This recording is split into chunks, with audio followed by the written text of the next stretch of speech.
Truth Triumphant by B.J. Wilkinson. Chapter 19. The St. Thomas Christians of India.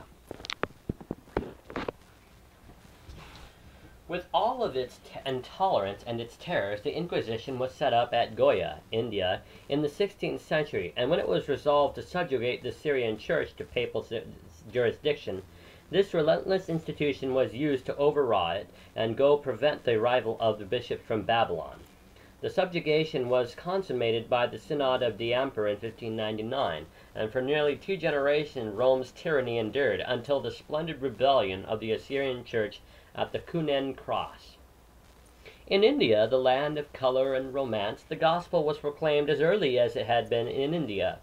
Christ had told his disciples that they should be witnesses for him unto the uttermost parts of the earth, and the apostles were ready to go anywhere. With a faith great enough to remove mountains, they did not hesitate to evangelize any tribe or nation, regardless of how terrifying the situation to be encountered was. An early ecclesiastical writer states that when the world was portioned off for evangelization, Thomas was assigned to Parthia. There is evidence enough that Thomas worked in Parthia. Libraries are full of literature telling of his founding churches in India. The accounts tell how Thomas raised up and established Christianity in India form an interesting link with the lives of the apostles.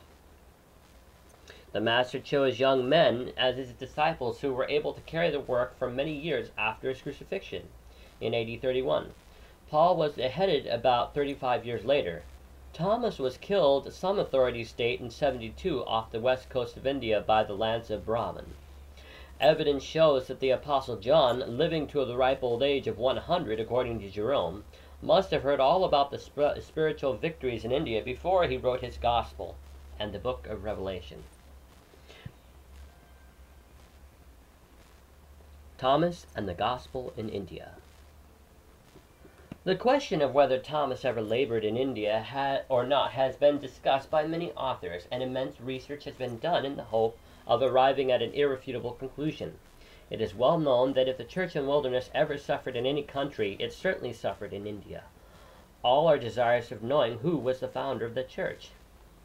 A. Mingana writes, "It is the constant tradition of the Church of the Eastern Church that the Apostle Thomas evangelized India, and there is no historian, no poet, no breviary, no liturgary, and no writer of any kind who, having the opportunity of speaking of Thomas, does not associate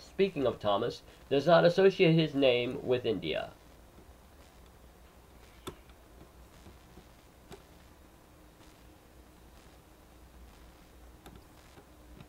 The subnotes of this page are quite interesting. When the writer visited Mirmon in the kingdom of Travancore in southern India, where the largest camp meeting in the world is annually held, the St. Thomas Christians enthusiastically pointed out the place where the Apostle Thomas had built a church. "See," they said, "that farm over there? That farm is located on the spot where he first secured his first converts." J.M. Neal testifies, "There is a constant tradition in the church that the gospel was first preached in India by the Apostle Thomas. Having evangelized Arabia the Happy, the island of Socotra, he arrived at Krangangor, a town situated a little to the north of Cochin, and where most powerful among the princes who ruled the Malabar then resided. Having here wrought many miracles and established a church, he journeyed on towards the southward, the city of Kulan. Here his labors were attended with equal success, and after traversing the peninsula he arrived at Milapur, a town close to the more celebrated city of Madras. Sailing from this port, he preached Christianity in China, and returned again to Milapur, extended knowledge of the faith so widely as to excite the hatred and envy of the Brahmins. 2 of them, watching for an opportunity, stirred up the people against him. They fell on him and stoned him. One of the Brahmins, remarking some signs of life in the holy apostle, pierced him with a lance, and thus completed his martyrdom." M. L. Abbé Lahoucq, a brilliant Jesuit traveler and writer, says, The circumstance of St. Thomas having preached at all in India can be frequently called in question by readers deserving of attention, but we find supported by so much evidence that it seems difficult for an unprejudiced mind to refuse credit to such a guaranteed fact by such excellent historical authorities. All the Greek, Latin, and Syriac monuments proclaim that St. Thomas was the apostle to the Indies, who carried the torch of faith into remote regions where he suffered martyrdom. Some writers have affirmed that he prosecuted his apostolical labors even as far as China, and the mission and the martyrdom of St. Thomas in the Indies may have alluded in all the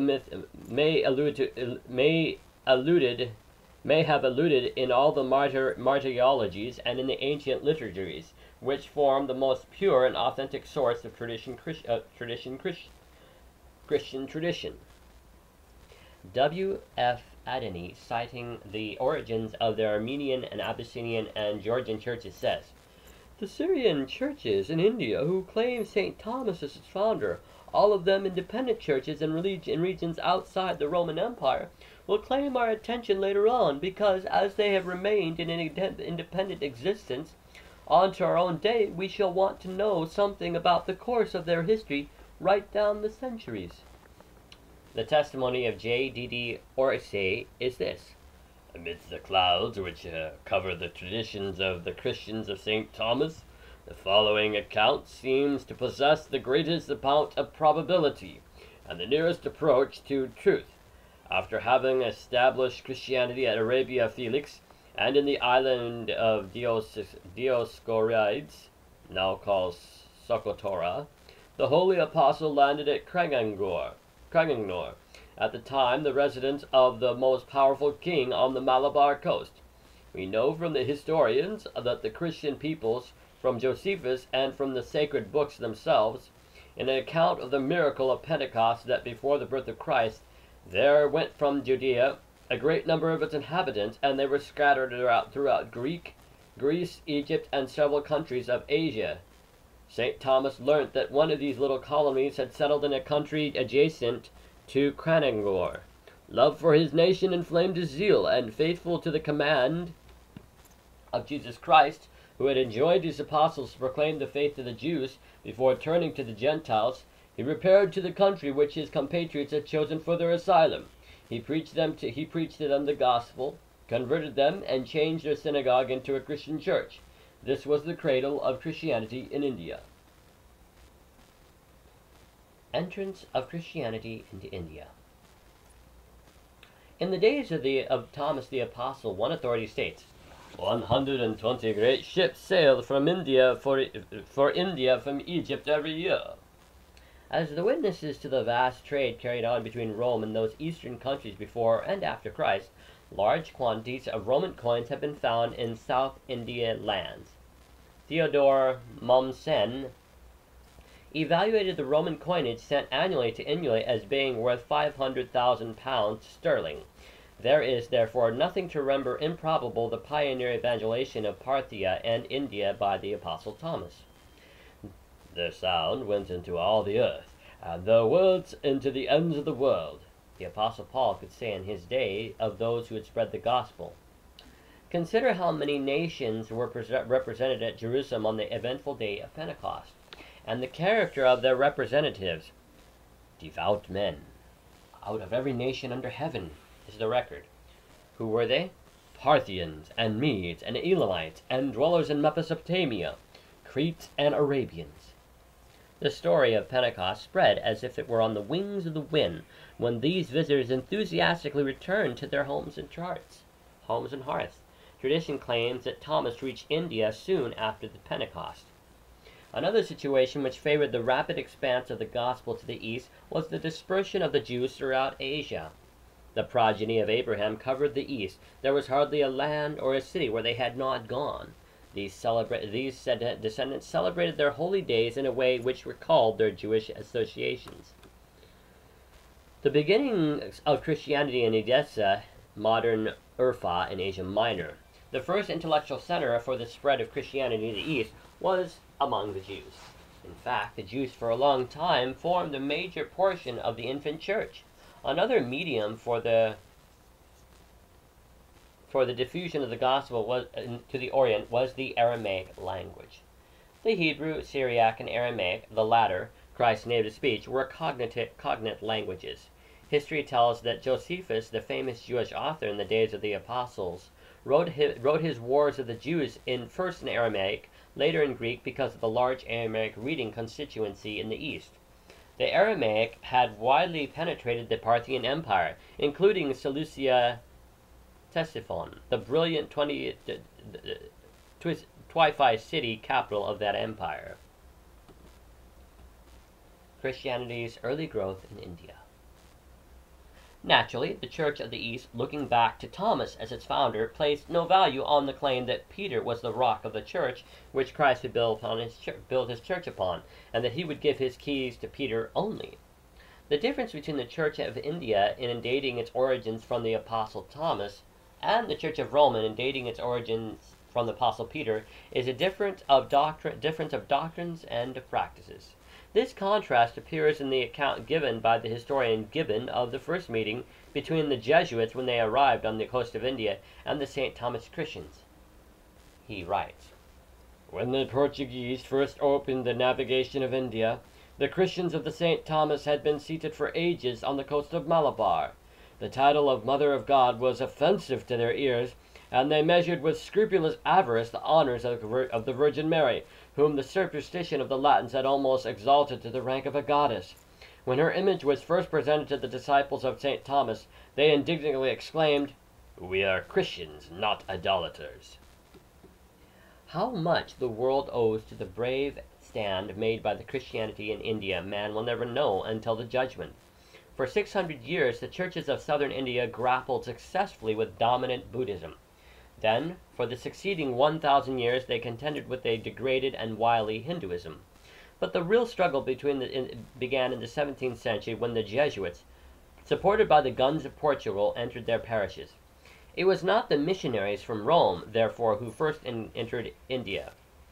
The type of New Testament faith that was planted on the Malabar coast 1900 years ago is still there and is similar to that of the rest of the Protestant world. For 1600 years, the St. Thomas Christians refused to put the church above the Bible.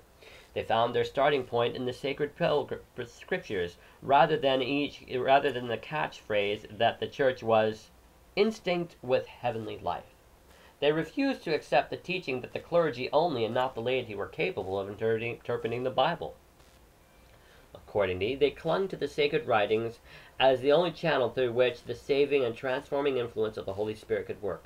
They refused to choose salvation through the sacraments rather than through the scriptures. "The words that I speak to you, they are spirit and they are life," Jesus said, and they cherished his admonition.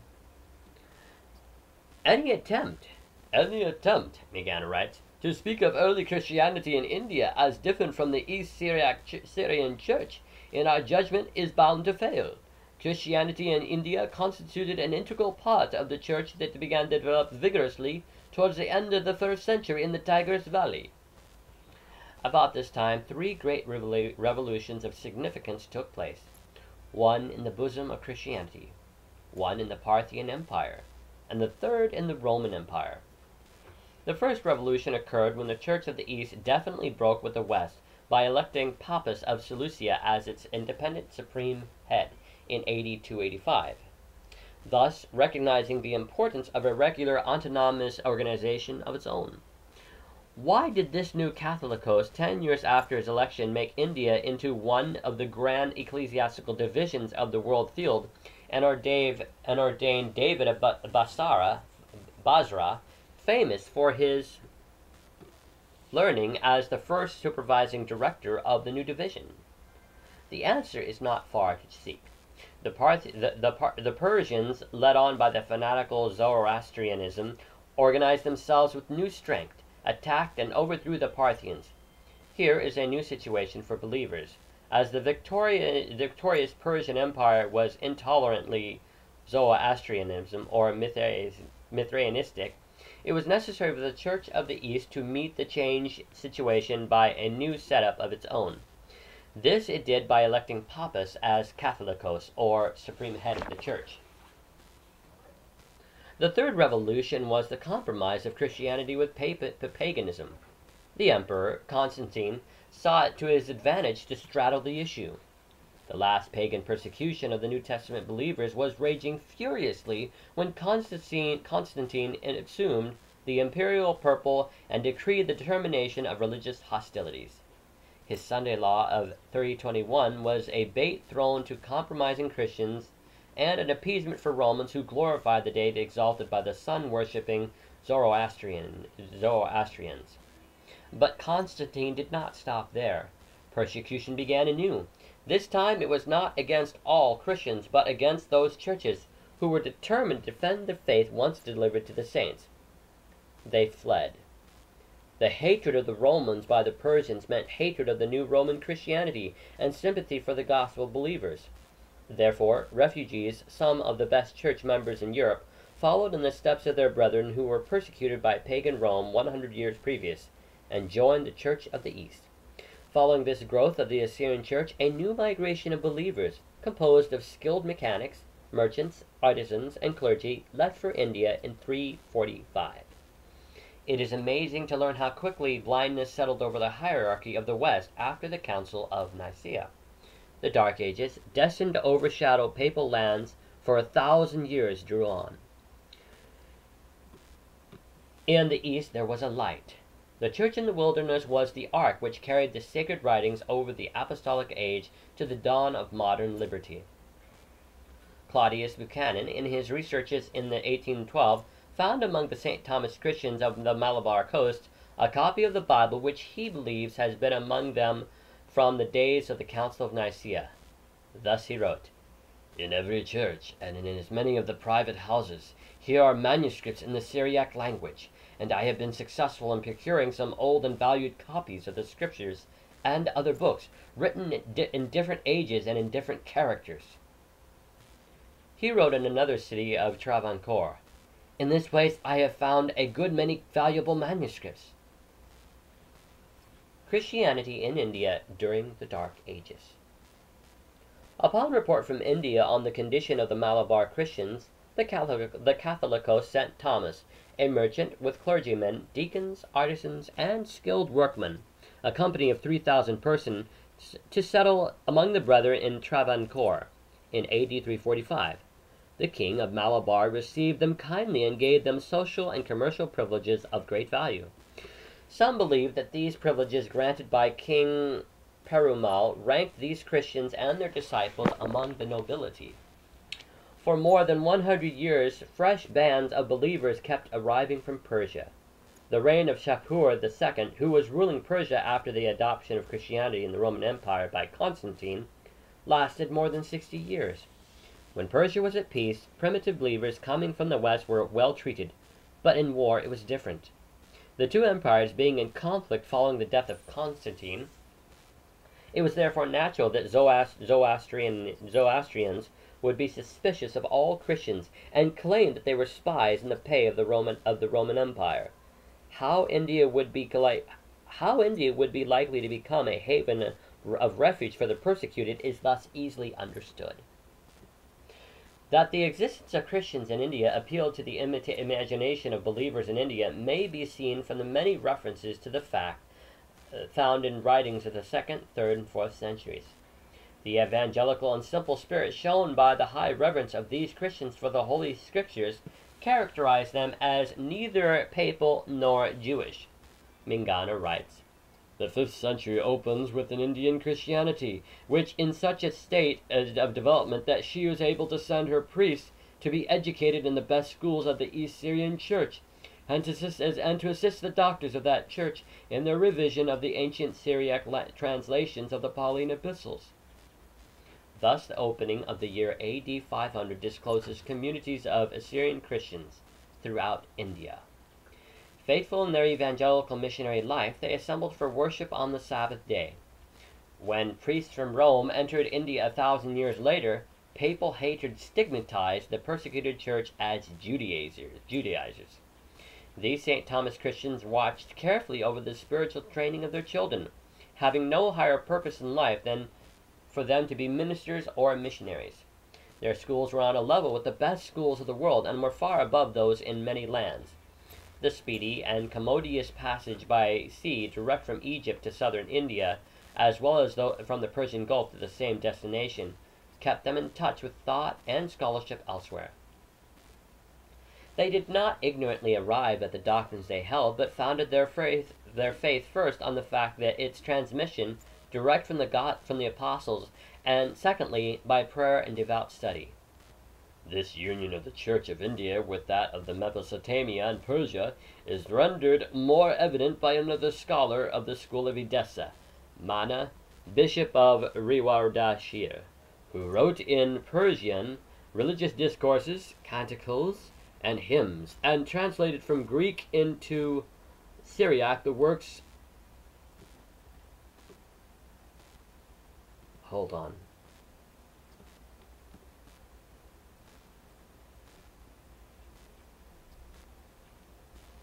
The works of Diodoros and Theodore of Mopsuestia, and sent them all to India. The Assyrian Christians were not only scholars, translators, and clergymen, but were also travelers. Cosmas, who resided near Babylon, widely read for his explorations in the first half of the 6th century, sailed the Indian seas so frequently that he has been called Indocalupes,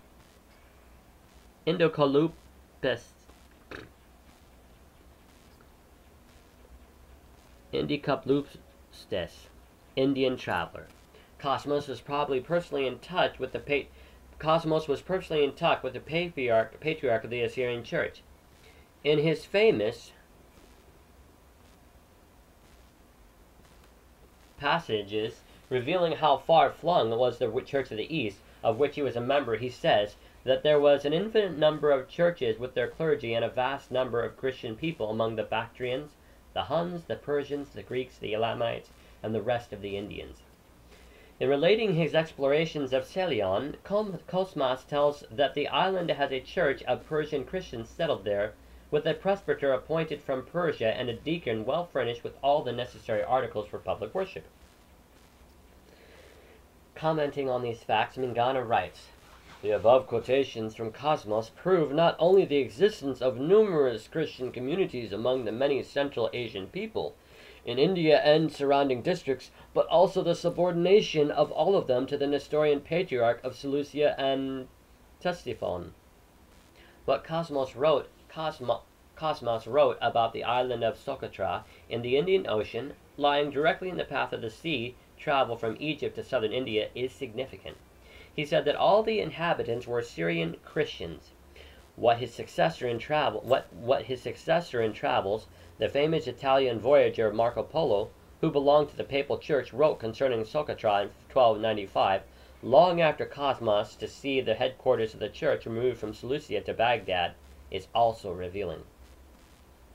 Their religion is Christianity, and they are duly baptized and are under the government, as temporal as spiritual, of an archbishop who is not in subjection to the Pope of Rome, but to a patriarch who resides in the city of Baghdad, by whom he is appointed, or sometimes he is elected by the people himself, and their choice is confirmed. Of the same place, Niccolo di Conti, another renowned traveler, wrote about 1440. "This island produces Socotrine aloes, is 600 miles in circumference, and is for the most part inhabited by Nestorian Christians." About the year 774, the reinforcements arrived from the west. This event evidently raised the standing of the Malabar Christians in the eyes of the reigning king. He issued one of those copper plate charters so familiar in the history of India, to Iravi Kotran, evidently the head of Christian community. This recognized him as a sovereign merchant of the king of Kerala, and evidently promoted the Christians considerably above the level of their pagan surroundings. About 50 years after the contingent of 774 had arrived, in the providence of God, more reinforcements came.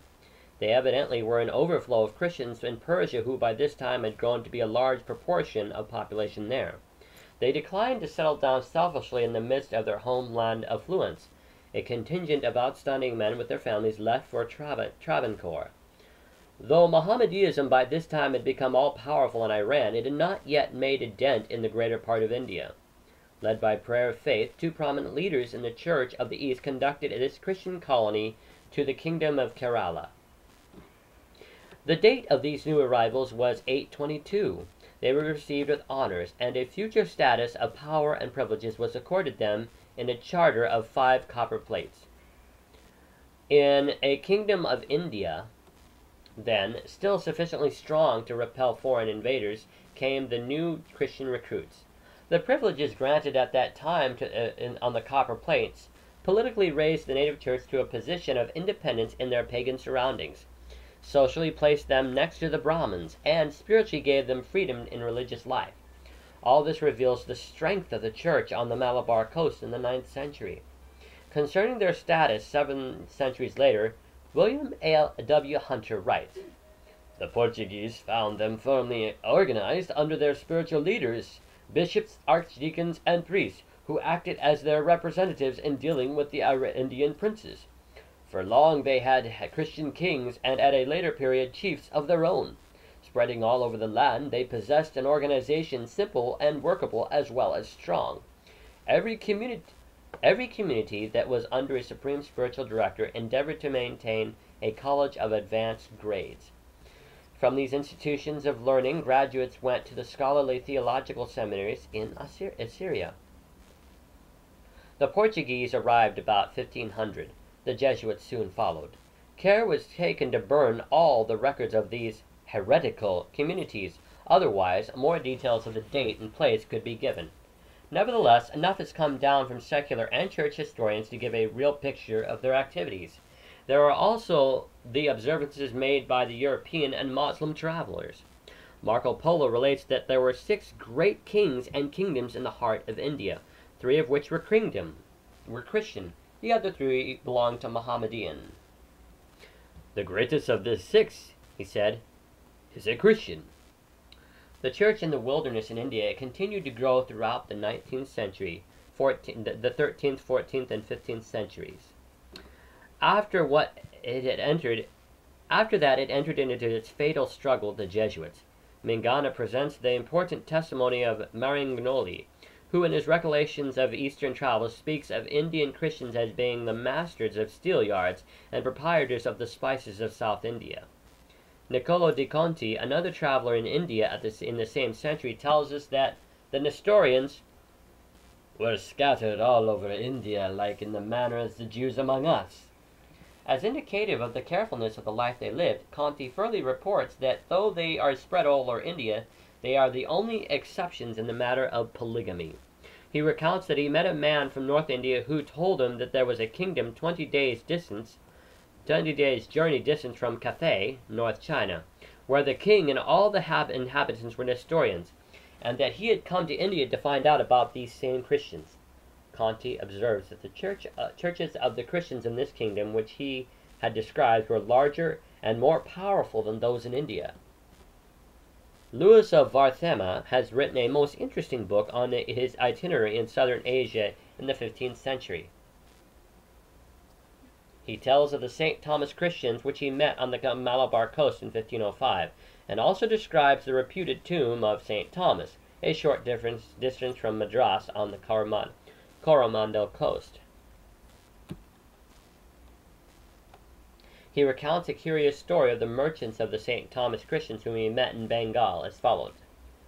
They said that they were from a city called Sarnath, or in Siam, and brought for sale silken stuffs and aloes, wood, benzoin, and musk, which Christians said in their country there was many lords also Christians, but they are subject to the great Khan of Cathay, China.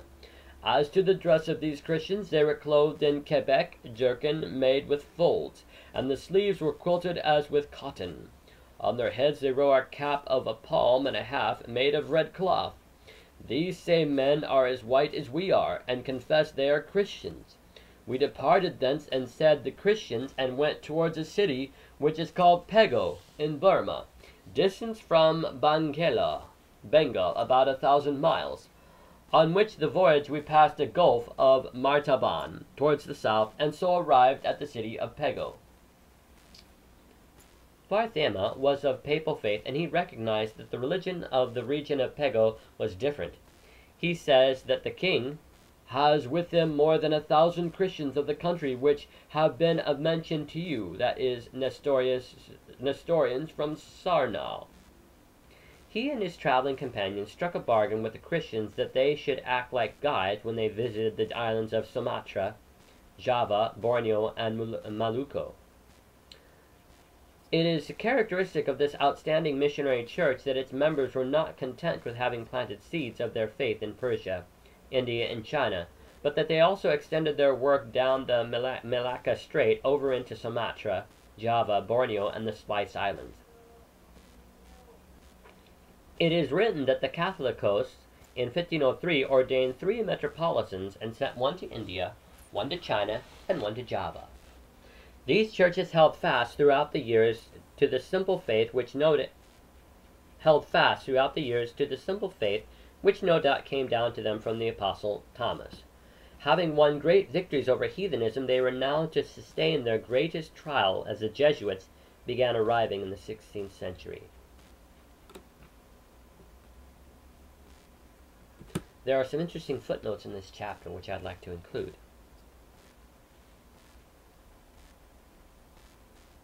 The writer of this book has been to many of the places that he mentions, and so the footnotes are worth reading. Mangana proves that as early as AD 225 there existed large bishoprics or conferences in the Church of the East, stretching from Palestine to and surrounding India. In 370, Abyssinian Christianity, a Sabbath-keeping church, was so popular that its famous director, Musais, traveled extensively in the East, promoting the church in Arabia, Persia, India, and China. In 410, Isaac, supreme director of the Church of the East, held a world council, stimulated something by the trip of Musais, attended by Eastern delegates from 40 grand metropolitan divisions. In 411, he appointed a metropolitan director for China. These churches were sanctifying the seventh-day Sabbath, as can be seen by the famous testimony of Socrates and Sozomen, the Roman Catholic historians, around AD 450, that all the churches throughout the world sanctified Saturday except Rome and Alexandria, which two alone exalted Sunday. A century later, in AD 540, Cosmas, the celebrated world traveler, a member of the great Church of the East, testified to the multiplied number of churches of his faith he had seen in India and Central Asia, and to those he had learned about in Scythia and China. We wrote in previous pages of the Sabbath-keeping Irish, Scottish, Welsh, and English churches in the British Isles during the same centuries and down to 1200. We dwelt upon the Paulicians, the Petrobrusians, the Pasaginians, the Waldenses, the Insabbatati, the great Sabbath-keeping bodies of Europe down to 1250. We wrote of the Sabbatarians of Bohemia, Transylvania, England, and Holland between 1250 and 1600, as authenticated by Cox, Jones, Alix, William of Newburgh.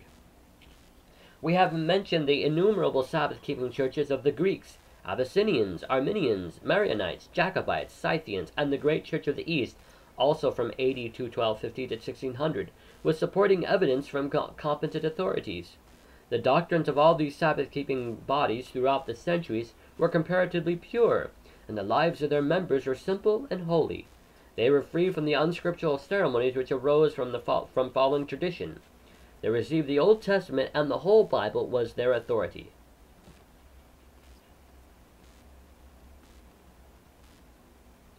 There are further footnotes on other pages. Concerning the plates which were granted to the St. Thomas Christians by the king of one of the countries in India, 2 of these plates were shown to the author by Mar Thomas, the word Mar, their title for a clergy of official rank, supreme head of the St. Thomas Christians, in his church headquarters at Tiruvallur, Travancore. 3 other plates, now in possession of the leader of the Jacobites at Kottayam, could not be seen as he was absent from the church at the time of my visit.